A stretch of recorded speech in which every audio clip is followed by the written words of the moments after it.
Et dans la suite des corrigés du bac blanc numéro 5, je vais corriger la troisième partie de ce devoir. Donc dans la première partie, j'ai corrigé la chimie. Deuxième partie, j'ai terminé la chimie et j'ai fait les ondes mécaniques. Et dans cette partie, je vais corriger l'électricité. Bien, شنو المطلوب في le circuit électricité. Donc vous avez un générateur de force électromotrice E et vous avez un condensateur. Lorsque l'interrupteur est ouvert, il est déjà chargé. Il contient déjà une charge Q0. Et cette tension, c'est U0. D'accord? Donc il est chargé au départ, avant de fermer l'interrupteur. Il contient la tension, sa tension à ses bornes, c'est U0. Vous avez un conducteur ohmique et vous avez les questions suivantes. Montrez que l'équation différentielle vérifiée par UC s'écrit sous cette forme. Tau, c'est un paramètre qu'il faut donner. Ensuite, en utilisant un dispositif, on a mesuré D de IC sur D de T en fonction de U de C. À partir de cette courbe, montrez que E égale à 20 volts et déterminez la constante tau. Ensuite, la solution de l'équation est cette forme. Donnez les paramètres A et B en utilisant bien sûr les conditions initiales et le régime permanent. Ensuite, l'énergie électrique emmagasinée dépend de la capacité et de la tension I de C. On a mesuré ici racine carrée de l'énergie électrique en fonction du temps. Montré que si on note racine carrée de E0, l'énergie électrique à T égale à 0, et racine carrée de EP, l'énergie électrique en régime permanent, montrer qu'on a cette relation-là. Ensuite, à partir de cette figure, déterminer la valeur de I0, la capacité, vérifier que C égale à 0,5 microfarad, et déduire la valeur de la résistance. Ensuite, vous avez un dipôle RL. On applique un signal triangulaire, d'accord, par le GBF. Vous avez ici une résistance de 500 ohms et on obtient deux tensions. On vous dit reproduire le schéma de la figure 7, c'est-à-dire cette figure-là, en complétant les branchements de l'oscilloscope Y1, Y2 pour visualiser les tensions UAM. On veut visualiser cette tension-là et UBM et cette tension-là. Comment il faut faire le branchement du GBF pour visualiser ces deux tensions-là. Ensuite, montrer que UAM est égal à moins L sur R D de UBM sur D de T et déterminer à partir de ceci le coefficient d'inductance. Et dernière partie, ça concerne les élèves de sciences maths. Vous avez une bobine, la bobine précédemment est maintenant associée, c'est-à-dire l'inductance qu'on a trouvée ici, on va l'utiliser ici. On scierie avec un condensateur de 13 microfarad et une résistance de 90 ohms et on obtient le schéma suivant. Bien, les questions, c'est identifier quelle est la tension I de R et quelle est la tension du GBF, calculer la valeur de la puissance moyenne consommée par le circuit, calculer la fréquence F0 qui peut mettre le circuit en état de résonance et calculer la puissance moyenne consommée à la résonance. Bien. Et après, bien sûr, vous avez un exercice sur la mécanique que je corrigerai dans une autre vidéo. Bien. Commençons donc par l'électricité. Donc on a dit, on avait un interrupteur ouvert, un condensateur qui était initialement chargé, et puis bien sûr vous avez une résistance R, et vous avez le générateur E. Ici au départ vous avez une charge Q0 moins Q0, et bien sûr vous avez une tension U0. Voilà. Quand je ferme l'interrupteur, on va appliquer la loi d'activité des tensions. Vous avez la tension E est égale à cette tension qu'on va appeler I de C, et celle-là c'est I de R. Donc vous avez tout simplement un circuit RLC classique, CE, c'est les conditions initiales qui changent, est égal à I de C plus R fois I, et bien sûr vous avez I, C, C D de UC sur D de T. Donc on a D de UC sur D de T plus UC sur RC est égal à E sur RC. Donc, taux est égal à RC, comme on devrait s'y attendre. Bien. Question 2. Bon, j'aurais dû mettre l'énoncé devant moi. Question 2, voilà, vérifier. En exploitant cette courbe maintenant, montrer que E est égal à 20 volts et déterminer la constante taux. Très bien. Donc d'abord, on va mettre D de IC sur D de T en fonction de I de C comme une droite. Il faut qu'il vérifie l'équation d'une droite. Bon, il suffit de remarquer que, donc question 2, il suffit de ramener donc D de IC sur D de T, c'est ce qu'on a tracé ici. Donc on a tracé, donc là vous avez D de UC sur D de T, c'est Y, et UC c'est X. Donc ça c'est Y est égal, donc je ramène UC de l'autre côté, donc c'est moins UC sur taux plus E sur taux. Donc est égal à moins X sur taux plus E sur taux. Voilà l'équation de cette droite qu'on nous donne. C'est une droite. Bon, comment déterminer E? Bon, c'est très simple. Vous voyez que lorsque D de IC sur D de T égale à 0, lorsque Y égale à 0, vous avez X égale à E. Donc l'intersection ici, ça vous donne directement la valeur de E. Donc on vérifie sur la courbe qu'on nous a donnée. Et la pente, bien sûr, et la pente. Donc l'intersection avec l'axe des X, ça nous donne directement E. Et on va vérifier que c'est effectivement 20 volts. Et la pente, on va la calculer. La pente de cette droite, c'est 12,5 moins 0 sur 0 moins 20, 10 à la puissance 3. Taux, ça c'est bien sûr négatif. La pente, c'est moins 1 sur taux. Donc ça, c'est égal à moins 1 sur taux, à moins 12,5 sur 20, 10 à la puissance 3. Donc taux est égal à 20 sur 2 à la puissance 5, 10 puissance 3, c'est-à-dire 1,6 millisecondes. Voilà. On va vérifier ceci sur le schéma. Vous expliquez ça sur le schéma. Donc voilà, sur ce schéma, vous voyez bien que lorsque Y égale à 0, voilà X. X est égal à E. Donc vous avez 4, 8, 12, 16, 20. Donc ça c'est 20. Et puis la pente c'est delta Y. Donc ici vous avez 5. 7,5, ici 10, donc ici c'est 12,5, donc 12,5 moins 0, divisé par 0 moins 20, et n'oubliez pas ce 10 puissance 3, il ne faut pas l'oublier dans le calcul de la pente, c'est important. Bien, donc on a déterminé, c'est maintenant la solution s'écrit sous cette forme, on nous dit de déterminer les constantes A et B. Bien là, il suffit d'utiliser ce qu'on appelle les conditions initiales. C'est la seule chose qui change avec un circuit RC classique. Donc là, on a E est égal à, on nous a donné la forme A plus B exponentielle moins T sur taux. Donc là, on va utiliser les deux conditions aux limites, c'est-à-dire T égale à 0, le régime permanent. Toujours ces deux conditions sont importantes dans le circuit RC.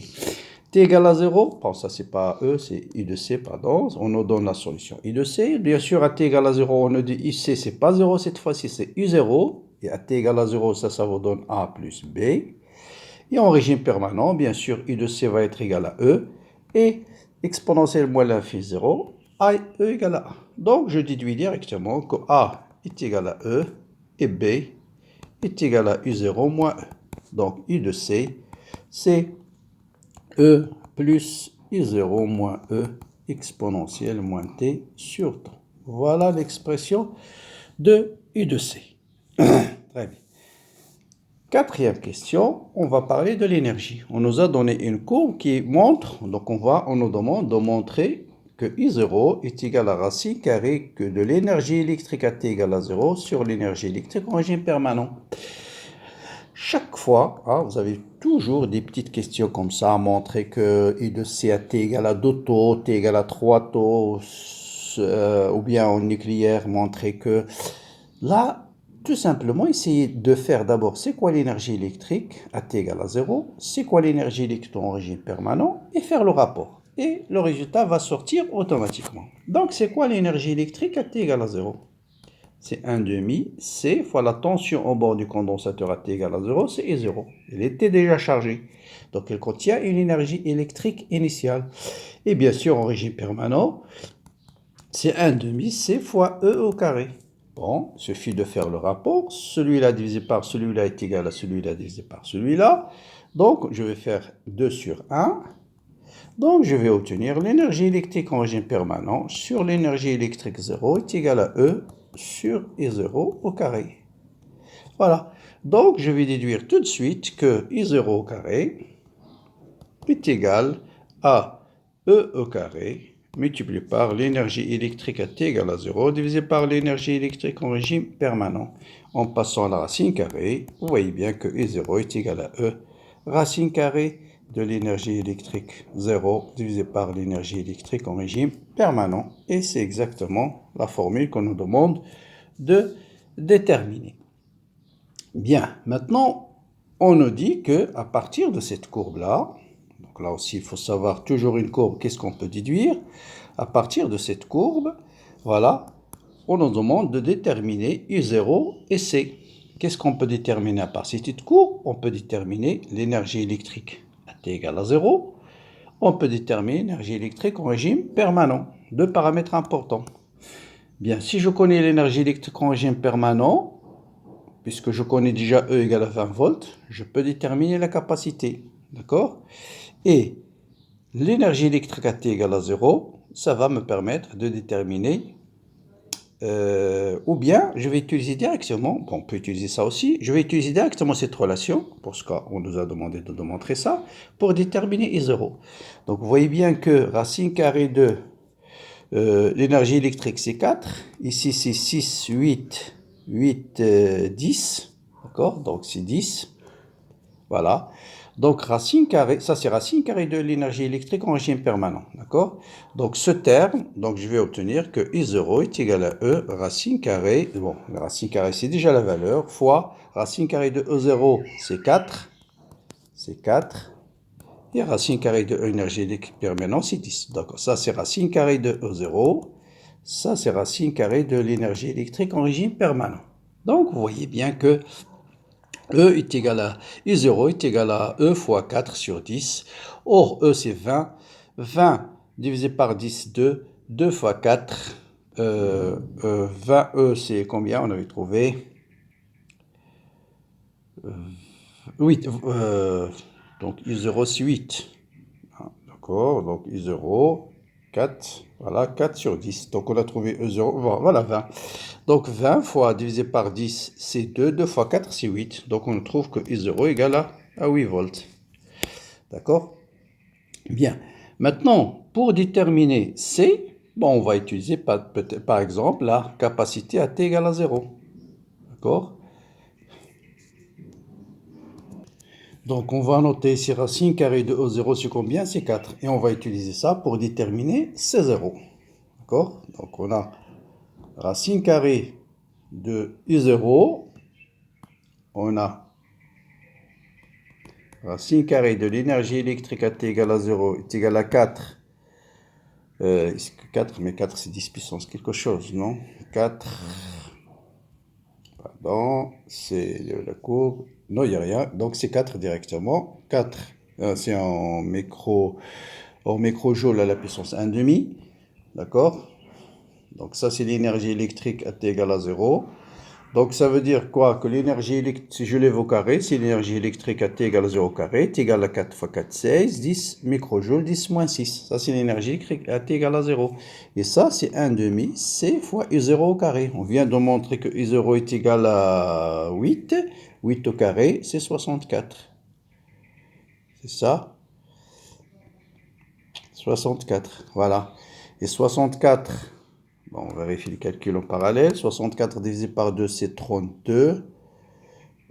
64, c'est 32. Donc, C est égal à C sur 32, c'est 1/2, 0,5. 10 à la puissance moins 6. Donc, C est égal à 0,5.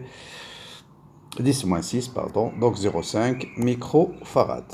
Je pense que c'est ce qu'on nous demande de démontrer. On va vérifier. C'est égal à 0,5 microfarad, donc c'est bien ça. Bien. Ensuite, taux, on a déjà calculé taux, c'est 1,6 millisecondes, donc on peut déterminer R sans problème. Bien. J'aurais dû écrire les résultats comme ça. Donc voilà. Donc on a pour taux, pour déterminer R, on a taux, c'est déjà calculé dans la première question, 10 moins 6, et ça c'est égal à R fois C. Donc R est égal à 1,6, 10 à la puissance moins 3, divisé par 0,5, 10 à la puissance moins 6. Donc ça nous donne 0,5 c'est 1,5, 1,5 fois 16, 32, 3,2, 10 puissance 3 ohms. Voilà la résistance. Bien. C'est-à-dire 3,2 kilo. Bien, maintenant on va passer à la deuxième partie, circuit RL. Donc dans le circuit RL, on nous a donné le schéma suivant et on nous a dit de compléter. Vous avez un GBF, ici vous avez une bobine, et ici vous avez une résistance. Voilà. Ici vous avez A, ici vous avez M, et ici vous avez B. On veut visualiser la tension U de A de M par un oscilloscope. Comment faire le branchement? Eh bien, si je veux visualiser la tension A de M, obligatoirement, je dois mettre la masse ici. Parce que quand je dis UAM, je mesure la tension au point A par rapport au point M. Donc, je dois mettre la masse ici. Et puis, j'envoie celui-là vers Y1. Comme ça, cette tension-là, ça me donne exactement U de AM. Je mesure la tension en ce point, moi la tension par rapport à la masse. Donc, c'est la tension UAM. Pour mesurer UBM, même chose, je mets la masse. La masse, bien sûr, ne va pas changer, c'est la même. Il suffit d'envoyer celui-là vers Y2. Vers Y2. Et cette tension, UBM, c'est ça, c'est la tension au point B, moi la tension au point M. C'est exactement UBM. Donc voilà le branchement de l'oscilloscope qui me permet de visualiser UAM et UBM. Maintenant, avec ce branchement, c'est quoi la tension UAM? UAM, vous voyez là, on est convention récepteur. Donc UAM, la bobine, bien sûr, c'est une bobine idéale, c'est L D de I sur D de T, avec un signe plus, parce que le courant est dans le sens inverse de la flèche. Pas de problème. Maintenant, UBM, faire attention, UBM, la flèche est dans le même sens du courant, donc c'est moins R fois I.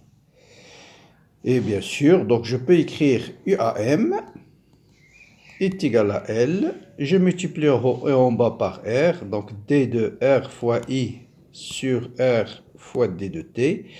R fois I, on va mettre R fois I, c'est moins D de B et de E, donc avec un signe plus. Donc, au D de R fois I, c'est L sur R, avec un signe moins, D de UBM sur D de T. Donc, on arrive à la formule que UAM est égal à moins L sur R, D de UBM sur D de T. Voilà. Maintenant, pour déterminer L, il suffit de prendre un intervalle, chercher la valeur de U de AM, chercher la valeur de D de UBM, connaissant R, on va déduire L. Eh bien, on va choisir, si ce n'est pas précis dans l'exercice, vous choisissez un intervalle bien déterminé, hein, qui vous permet de faire ce calcul. Par exemple, ici, je vais choisir cet intervalle-là. Cet intervalle-là. D'accord? Là, c'est 2 millisecondes, l'intervalle 2, 4, 6. Donc, je vais travailler dans l'intervalle de 6 millisecondes. Bien sûr, je vais d'abord attribuer les courbes. Ça, c'est la tension, bien sûr, du GBF, de la résistance, c'est R fois I. Donc, ça, c'est UBM. UBM. Et ça, c'est UAM. Bien, pourquoi? Parce que ça, c'est un signal rectangulaire et la tension au bord du GBF, c'est R fois I. Donc, R ne change pas la forme du signal. D'accord? Et cette courbe nous permet de déterminer UAM. Là, vous avez 2 volts, donc c'est 2 volts. Dans cet intervalle de 6, il vaut 2 volts. Par exemple, dans l'intervalle 6, 8, 10, il vaut moins 2. Donc, soit 2, moins 2. Mais dans ce cas-là, les pentes changent. Là, la pente, elle est négative. Là, la pente, elle est positive. D'accord? Donc voilà, UAM dans cet intervalle est égal à 2. Maintenant, D de UBM sur D de T, vous calculez cette pente 2, 4. Donc ça fait 4 moins, par exemple, on va calculer juste ici, 4 la pente, hein, on va calculer la pente de cette droite-là. Ici c'est 4 moins 0, donc 4 moins 0, divisé par 0, ici 2 moins 4. 2 moins 4, c'est moins 2. Donc la pente, c'est égal à à moins 2. Voilà. Donc la pente c'est égal à moins 2, c'est-à-dire d de UBM sur d de T c'est moins 2. Il suffit de remplacer et UAM c'est égal à 2. Voilà, et donc vous avez directement, connaissant la valeur de R, on peut déterminer la valeur de L.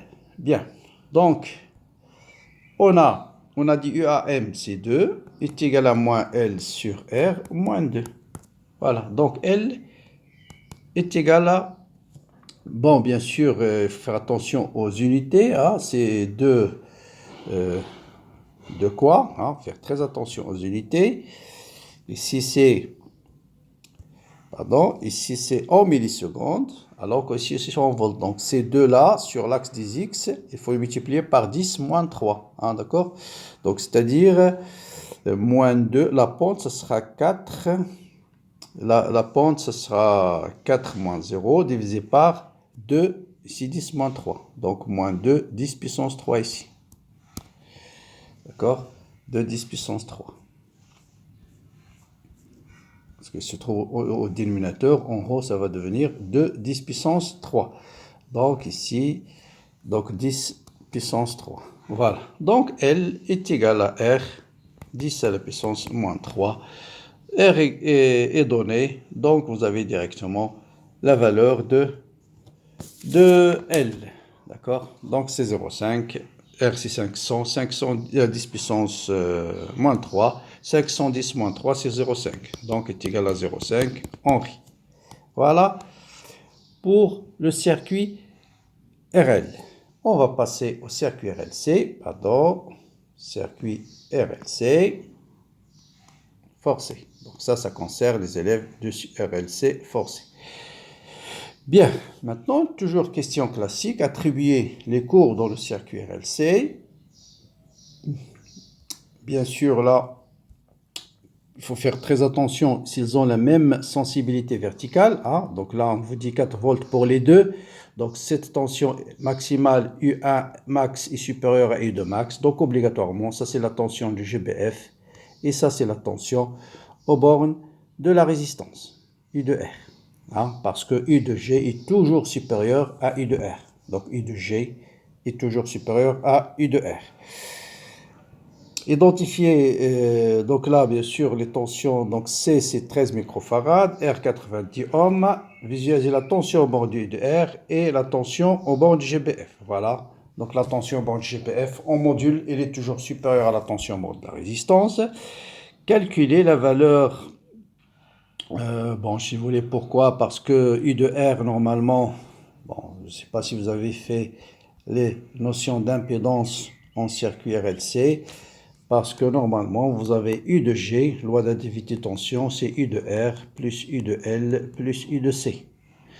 Donc, U de G, U de R, c'est R fois I, U de L, c'est L D de I sur D de T, et U de C, c'est Q sur C. D'accord? Et ou bien on sait que ZL est égal à JL oméga. Bon, ce n'est pas la peine d'introduire le détail. Je laisse ici. Donc vous voyez bien que la tension en bord de la résistance du condensateur, c'est la tension en bord de la résistance plus la tension en bord de la bobine plus la tension en bord du condensateur.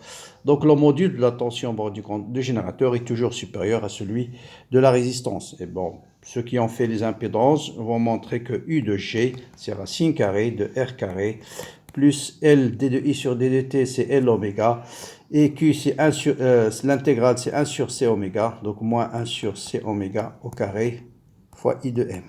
Voilà, IM, Umax. Donc Umax, voilà la formule, normalement en fonction de la fréquence, et on voit que toujours I de M est supérieur à R fois IM. Bon, ça c'est entre parenthèses. On revient à l'exercice. Qu'est-ce qu'on vous demande de calculer? La puissance, c'est quoi la question? Pardon. On nous demande de déterminer la puissance moyenne consommée par le circuit. Voilà, puissance moyenne consommée par le circuit, et puis la fréquence de résonance. Bon, la puissance moyenne consommée par le circuit, c'est juste une formule.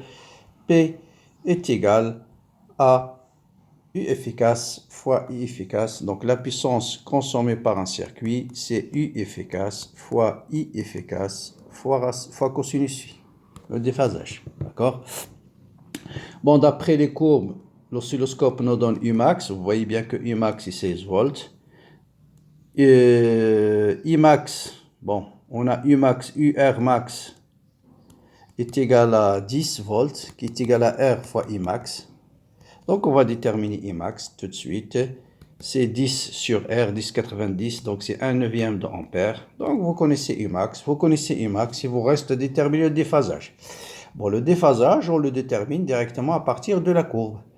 Voilà, je reviens à la courbe. Voilà, le déphasage, c'est voilà le décalage temporaire entre les deux signaux, ce qu'on appelle taux. Donc, le décalage temporaire, c'est une division. Bon, bien sûr, il faut multiplier par le calibre. Mais comme le déphasage phi, c'est 2pi fois tau sur t. Donc, c'est pas la peine de multiplier 2 fois par le calibre en haut et en bas. Donc, c'est 2pi fois tau, on a dit ici une division. Divisé par t, c'est combien? 1, 2, 3, 4, 5, 6, 7, 8 divisions. Donc, c'est 2pi sur 8. Donc, le déphasage, c'est pi sur 4. Voilà, le déphasage, c'est 2pi sur 4. Bon, pourquoi cette formule, si vous voulez, ceux qui ne voient pas d'où vient la formule phi égale à 2pi t sur tau, il suffit de faire règle de 3. Donc, vous avez t correspond à 8 divisions. Tau correspond à une division.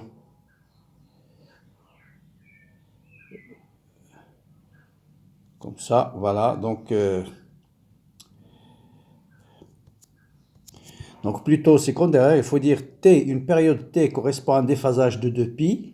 Un décalage temporaire tau correspond à un déphasage de phi. Et donc, vous voyez bien que phi égale à 2pi fois tau sur t. Voilà.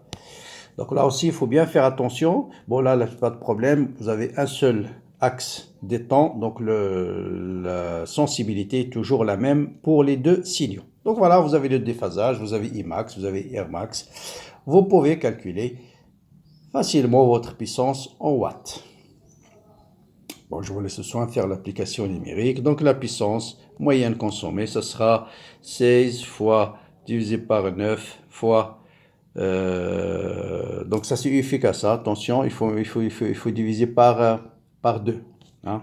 Donc, je rappelle que Umax, c'est égal à U efficace fois racine de 2. Donc, U efficace, c'est Umax sur racine de 2. Donc, racine de 2 fois racine de 2, c'est 16. Donc, fois 2 fois cosinus 2pi sur 4, c'est-à-dire racine carrée de 2 sur 2. Voilà, racine carrée de 2 sur 2. Et ça, c'est en watts. Voilà la puissance ici. Bien, après, on nous demande de déterminer la fréquence de résonance. Bon, la fréquence de résonance, il suffit d'appliquer à la résonance. Vous avez LC oméga 0 au carré est égal à 1. Donc, je vais avoir LC 2pi fois N0 au carré est égal à 1. Vous connaissez l'inductance, vous connaissez N, donc vous pouvez déterminer la fréquence de résonance. Et bien sûr, la puissance consommée à la résonance. À la résonance, les deux signaux sont en phase, c'est-à-dire phi égale à 0. Et donc, ce sera directement Umax fois Imax. Umax fois Imax fois... I efficace, pardon. C'est ou bien Imax soit Imax sur 2, comme vous voulez, sur 2. Allez, sur 2. Qui est en fait I efficace fois U efficace fois I efficace fois cosinus phi, cosinus de 0, c'est 1. Voilà pour le corrigé de la troisième partie de ce sujet. Donc, il me reste juste la dernière partie que je vais corriger certainement au cours du week-end, qui est cet exercice intéressant aussi sur les pendules. Pendule en rotation, pendule pesant, un pendule pesant, et puis ici un pendule simple où l'axe de rotation au centre de gravité est confondu avec G. Ça veut dire tout simplement le moment de G ne va pas intervenir. Donc, on va étudier ce mouvement de ce pendule. Voilà, donc il vous reste juste à me laisser des commentaires. J'aime bien les commentaires qui me disent, par exemple, tu vas vite. Donc, j'en tiens en compte. Ceux qui disent de parler en arabe, je leur conseille d'essayer de suivre les vidéos en français parce que toutes les études, malheureusement, à l'université sont en français. Et donc, je trouve des élèves qui ont trop de difficultés à suivre avec moi les cours en première année surtout et essaie de me réparer, parler en arabe. C'est un peu compliqué, il trouve beaucoup de difficultés, donc je vous conseille de vous familiariser avec le suivi des cours en français dès maintenant avant que ce soit trop tard. Voilà, bon courage, bonne continuation et à bientôt.